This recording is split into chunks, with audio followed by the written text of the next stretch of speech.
Hello friends, this side CA Nitesh Parashar. Today we will discuss one more topic on GST, and that is very important topic these days, and this is service of notice in GST.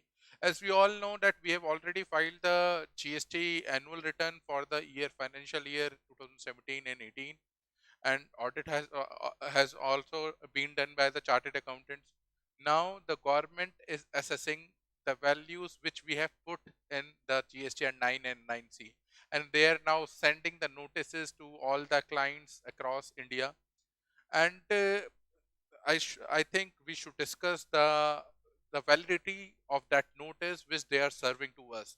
So for this reason, I am discussing section number 169 of CGST Act, in which we will discuss how notice can be served to an to a taxpayer or to a unregistered person in GST. Sir section 169 हमें बताता है कि कैसे कैसे notice serve हो सकता है. Although अगर हम प्रीवियस टैक्स रिजिम की बात करें तो प्रीवियस टैक्स रिजिम में sir there were some loopholes through which एक assessee used to get relief from the higher courts कि हमें हो नोटिस ही सर्व नहीं हुआ, नोटिस सर्व गलत था. But as far as the GST is concern you can see कि 169 section में they have mention it everything. अगर मैंने एक 169 सेक्शन को सर एक छोटे से चार्ट के फॉर्म में लिख दिया है, एंड इसमें क्या लिखा हुआ है मैंने पूरे सेक्शन को एक तरीके का इसमें समराइज कर दिया है. एंड यू कैन सी इसमें अगर मैं एक एक बात को अच्छे से एक्सप्लेन करूं service of notice in GST को, एनी डिसीजन, ऑर्डर और समन, नोटिस और any other communication can be served by any of the following means. इसमें एनी वर्ड यूज हुआ है कि कोई भी एक मीन से हम आप उस डिसीजन उस ऑर्डर को, उस डिसीजन को भेज सकते हैं. अब क्या है sir? By giving. By giving से मतलब है हाथ से दे दिया, या tendering to taxable person, TP मतलब टैक्सेबल पर्सन. ठीक है. दूसरा, उसके एडवोकेट को दे दिया, मैनेजर को दे दिया, अथोराइज पर्सन को दे दिया, उसके चार्टर्ड अकाउंटेंट को दे दिया जो उस केस में हेल्प कर रहा है.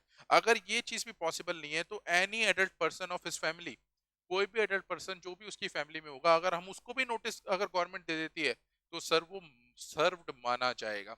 ये सेक्शन 6169 के अंदर लिखा हुआ है.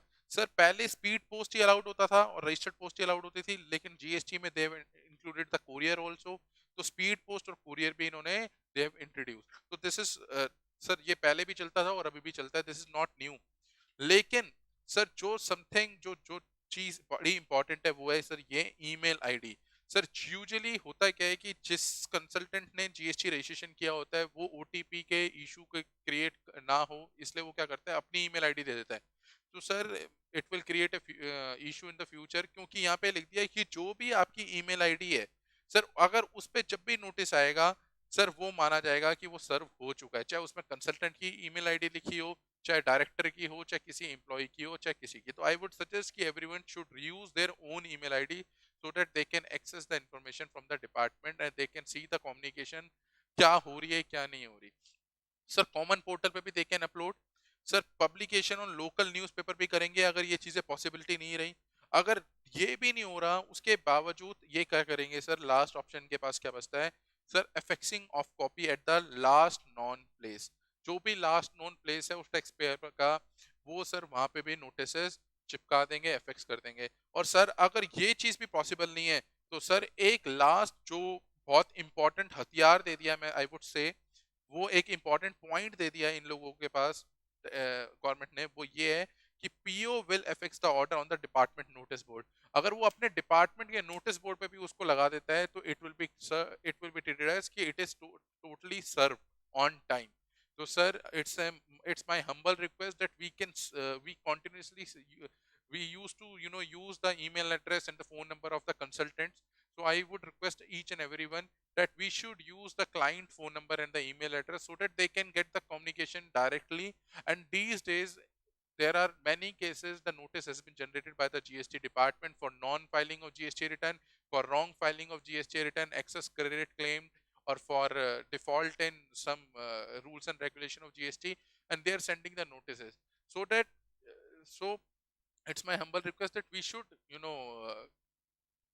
see the date on which the notice has been served to us, and accordingly we can fight for that case. Agar date nikal gayi to we will not be able to fight in the next appellate authority.